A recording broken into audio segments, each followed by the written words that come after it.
माय Lord, मालमत्ता तीच आहे, पक्षकार तेच आहेत. दोन्ही दावे एकाच न्यायालयात एकत्र चालवले जावेत, जेणेकरून न्यायाधीशास मदत होईल. धन्यवाद.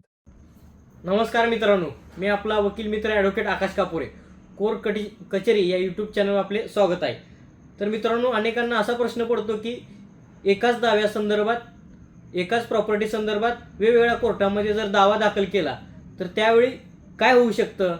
तर मित्रांनो, एखादी मिळकत उदाहरणार्थ 10 लाख रुपयाला विकत जर घेतली असेल आणि त्या मिळकती संदर्भात, त्या मिळकतीमध्ये ज्याचा हक्क आहे त्याने माननीय सिनियर डिव्हिजन कोर्टामध्ये दावा दाखल केला की ती मिळकत माझी आहे, त्या मिळकतील जे खरेदी खत झालंय ते खरेदी खत बेकायदेशीर आहे, या संदर्भात जर दावा दाखल केला व तसेच त्याच प्रॉपर्टी संदर्भात ज्या मालकाने ती मिळकत खरेदी केली आहे